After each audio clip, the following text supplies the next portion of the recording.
Hello दोस्तों, first of all आप सभी लोगों का हमारे यूट्यूब चैनल पर स्वागत है। जानते हैं, कभी कभी मैं सोचता हूँ कि काश मैं इस देश का प्रधानमंत्री होता। क्या होता? काश मैं इस देश का प्रधानमंत्री होता तो देश में जितनी भी समस्याएं हैं मैं उनको दूर कर देता। लेकिन फिर कभी कभी ख्याल आता है कि क्रिकेट थोड़ा ठीक खेल लेता हूँ तो काश मैं सचिन या विराट कोहली की तरह एक क्रिकेटर होता। अच्छा, ये बताओ आनंद, कभी दिमाग में ऐसा कुछ ख्याल आता है? कभी कुछ होते क्या, ऐसा किस टाइप ख्याल आता है? क्रिकेटर बनने का। अच्छा, ऐसा कुछ थॉट है जो तुम्हारे बचपन से जुड़ा हो, जहाँ पे तुम सोचो कि काश मैं ये होता या वो होता? चलो वो भी छोड़ो। प्रार्थना आता है? Yes sir. सॉरी, प्रार्थना कर रहा हूँ। एग्जाम होता है? Yes sir. एग्जाम के समय भगवान सामने क्या करते हो? सर प्रार्थना करते हैं। प्रार्थना करते हो। कहते क्या हो? कहते हो ना कि ये भगवान मेरा अच्छा नंबर आ जाए। भगवान उसमें कर क्या होते? प्रार्थना कर रहे हो। पैर छू रहे हो किसी का, बड़ों का, अपने अध्यापक का, या किसी का भी पैर छूते हो तो फिर क्या होता है? वो क्या कहते हैं? खुश रहो, खूब बड़े हो जाओ, खूब तरक्की करो, ऐसी बात कहती है। तो ये एक तरफ क्या हो गई है, वो क्या कर रहे हैं? इच्छा प्रकट कर रहे हैं ना, अपना ब्लेसिंग दे रहे हैं, आशीर्वाद दे रहे हैं। तो कभी कभी क्या होता है, किसी को देखकर जिसको हम सोचते हैं कि ये मेरा दुश्मन है, इसका क्या हो जाए, जैसे स्कूल में पढ़ रहे हो कहोगे उसका कॉपी खो जाए, उसकी कॉपी खो जाए। भगवान करे उसका एग्जाम में खराब नंबर आए। सोचते हो ना, ऐसे थॉट आते हैं। तो जब ये जो थॉट बन रहे हैं, ये जो विचार बन रहे हैं, चाहे किसी की इच्छा का, हाँ, जब किसी के बारे में बुरा सोचना, कर्ज श्राप का भाव प्रकट हो, या किसी से क्या करना, प्रार्थना करना, भगवान से प्रार्थना करना, प्रेयर। तो जब इन विचारों को हमने एक वाक्य के तहत लाए, हमने क्या किया, एक वाक्य में लिखने की कोशिश किया, तो ऐसे बनने वाले वाक्य को जो कहा गया वही कहलाया ऑप्टेटिव सेंटेंस। और हमारा आज का टॉपिक ही है ऑप्टेटिव सेंटेंस। आई थिंक समझ में आ गया होगा मैं कहने की कोशिश क्या कर रहा था। हम लोग क्या करते हैं, अगर नहीं समझ में दोबारा समझा रहा हूँ। स्कूल आ रहे हैं, स्कूल आने पर सुबह सुबह अपने बड़ों का आशीर्वाद लेते हैं, उनको आशीर्वाद देते हैं। वो आए हैं स्कूल में, good morning sir, good morning होता है। वहां पर क्या कर रहे हो, एक दूसरे को गुड मॉर्निंग विश कर रहे हो, चैप्टर कट कर रहे हो, नए साल का विश करते हो, हैप्पी न्यू ईयर। तो हम लोग अब इच्छाएं प्रकट कर रहे हैं, भगवान से प्रार्थना भी ले रहे हैं, और कभी कभी किसी दूसरे के बारे में गलत भी सोच रहे हैं कि भगवान के उसका ये हो जाए, भगवान के उसका बुरा हो जाए। कहते हैं नर्क में जाओ, कहते हैं ना नर्क में जाओ। तो जब इन सभी भाव को, इन सभी इच्छाओं को हमने एक वाक्य के तहत लाया तो वाक्य बना क्या, ऑप्टेटिव सेंटेंस। क्लियर है? अब बात करते हैं ऑप्टेटिव सेंटेंस की डेफिनेशन की। जैसा कि मैंने लिखा हुआ है कि क्या होता है, a sentence that expresses wish और डिजायर, कर्ज और prayer is called optative sentence.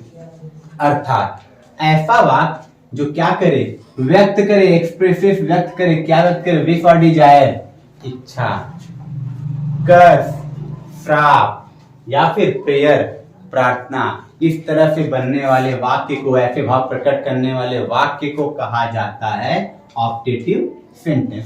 Clear? अब आगे क्या लिखा है, this type of sentence ends with mark of exclamation. ये क्या लिखा हुआ है, इसको थोड़ा समझते हैं कि ऐसे जो वाक्य होते हैं, दिस टाइप ऑफ सेंटेंस, ऐसे वाक्य खत्म किस पे होते हैं, एंड्स खत्म होते हैं किस पे, मार्क ऑफ एक्सक्लेमेशन पे। अर्थात अगर इसके हिंदी डेफिनेशन को हमको अगर समझना होगा तो हिंदी डेफिनेशन कुछ ऐसा बनेगा कि ऐसा वाक्य जो इच्छा, श्राप या प्रार्थना का भाव प्रकट करता है,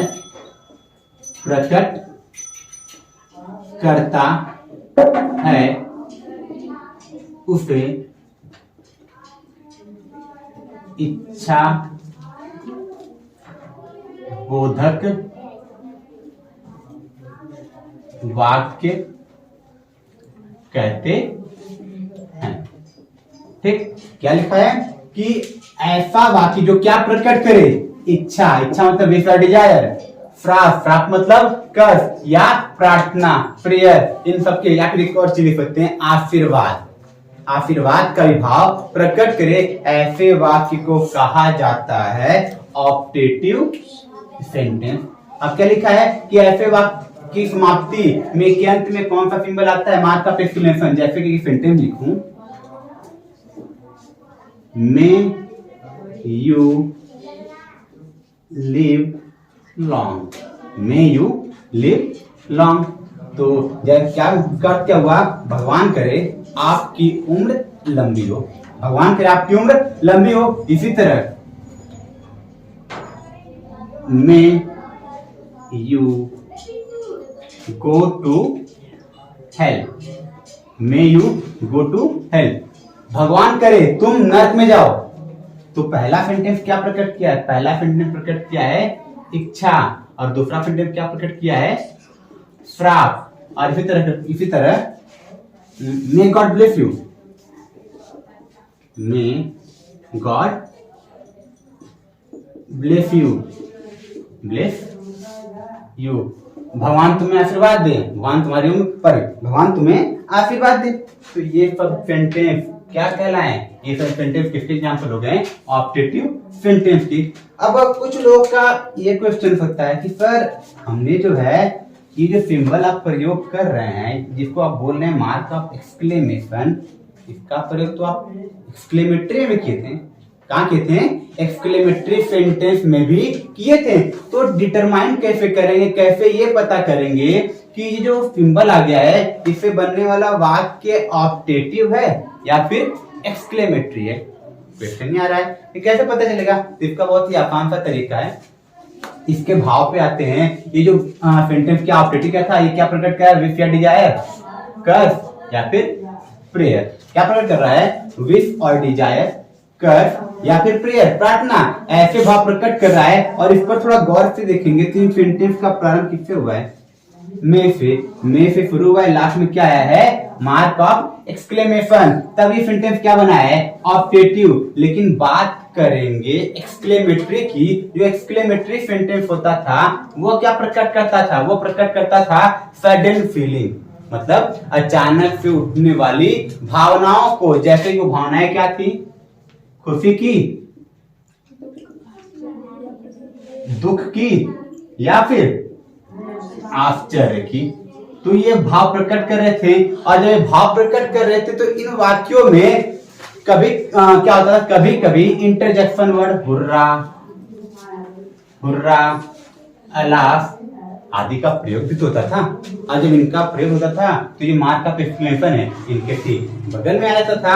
और लेकिन जब लास्ट में आता था, वो जो केस होता था वो हाउ से प्रारंभ होता था वाक्य, या फिर वाट से प्रारंभ होता था। मतलब जब हाउ या वाट से कोई वाक्य प्रारंभ होता था और लास्ट में क्या आता था, मार्क ऑफ एक्सक्लेमेशन, तो वो सेंटेंस क्या बनता था, वो सेंटेंस बनता था एक्सक्लेमेटरी सेंटेंस होता था। आई थिंक अब समझ में आ गया होगा कि क्या होता है ऑप्टेटिव और क्या होता है एक्सक्लेमेटरी। अगर बात करेंगे एक्सक्लेमेटरी ऑप्टेटिव सेंटेंस के स्ट्रक्चर की, संरचना की, जिसमें क्या अर्थ हो, भगवान करे, क्या अर्थ हो, भगवान करे, ऐसे वाक्य में का स्ट्रक्चर हमको लिखना हो तो उसके उस सेंस में क्या होता है, सबसे पहले लिखा जाता है में, सबसे क्या लिखते हैं, में लिखते हैं। फिर उसके बाद लिखा जाता है प्रोनाउन, क्या लिखते हैं, प्रोनाउन, और प्रोनाउन वो होता है यू, और लास्ट में क्या आता है, वर्ब की फर्स्ट फॉर्म, यदि एक्स्ट्रा वर्ड है तो उसको लिखेंगे, अदरवाइज क्या लिख देंगे, मार्क ऑफ एक्सक्लेमेशन। ये बनता है स्ट्रक्चर। ये स्ट्रक्चर कब करते हैं, जब वाक्य में किसका भाव हो, भगवान करे। ठीक, जैसे कि में आवर पीएम लिव लॉन्ग, मे और पीएम लिव लॉन्ग, अर्थात भगवान करे हमारे प्रधानमंत्री की उम्र क्या हो, लंबी हो। तो ये सेंटेंस क्या बन जाएगा, ये सेंटेंस बन जाएगा ऑप्टेटिव सेंटेंस। इसी तरह एक और चीज होता है कि मैंने शुरू में स्टार्ट जो किया था, मैंने कहा कि काश या मेरी इच्छा है कि मैं सचिन की तरह क्रिकेटर होता। क्या है कि मेरा एक मैंने शुरू में बोला कि काश या फिर काश जो क्या होते हैं, मेरी इच्छा है कि मैं सचिन की तरह क्या होता, एक क्रिकेटर होता। तो उस केस में क्या होता है, उस केस में हम लोग प्रयोग करते हैं वाक्य के प्रारंभ में आई विश का प्रयोग करते हैं। और आई विश जब प्रयोग करते हैं तो जैसे कि I wish I were a cricketer, I wish I were a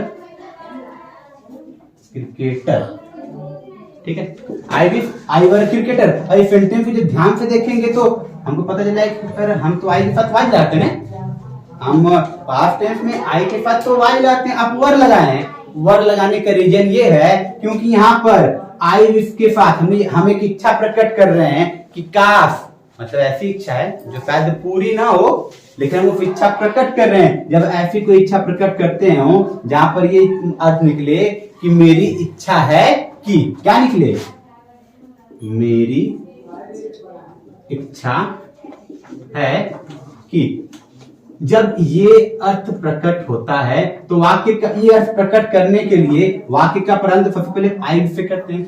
I wish से करने के बाद हम उन सभी सब्जेक्ट के साथ वर का यूजुअली जो आई होता है, आई के साथ किसका प्रयोग करते हैं, वर का प्रयोग करते हैं, किसके बजाय, वाच की बजाय। मतलब इस केस में जहां पर मेरी इच्छा है का अर्थ वो अर्थ हो, वहां पर पहले तो आई विश लिखेंगे, फिर आई के साथ वाच की जगह किसका प्रयोग कर लेंगे, वर का प्रयोग कर लिया जाता है। तो वहां पर निकलता है कि इस सेंटेंस का अर्थ निकल जाएगा होगा मेरी इच्छा है कि मेरी इच्छा है कि मैं क्रिकेटर होता है। इसका निकलेगा मेरी इच्छा है कि मैं एक क्रिकेटर होता। तो आई थिंक ऑब्जेक्टिव सेंटेंस में कोई समस्या नहीं होगी। तो ऑब्जेक्टिव सेंटेंस ये सबसे छोटा टॉपिक था, तो यहीं पर इस टॉपिक को हम लोग विराम लगाते हैं। तो अगले वीडियो में हमने जितने टाइप के सेंटेंस पढ़े हैं, चाहे वो असर्टिव हो, चाहे वो इंपरेटिव हो, चाहे वो एक्सक्लेमेटरी हो, चाहे ऑब्जेक्टिव हो या फिर इंट्रोगेटिव हो, ये 5 तरह के वाक्य हैं। इन 5 तरह के वाक्य से रिलेटेड एक्सरसाइज को करेंगे जहां पर हम ये सीखेंगे कि मिसलेनियस सेंटेंसेज होंगे सभी के मिक्स। हमको ये पहचानना सीखना है कि कौन सा वाक्य किस टाइप का है। अगर दिया गया वाक्य दे देंगे, कई 5 से 10 वाक्य होंगे, हमको पहचानना होगा कि ये वाक्य किस काइंड का है, किस प्रकार का है। तो आज की इस वीडियो को हम यहीं पर समाप्त करते हैं। Thank you for watching.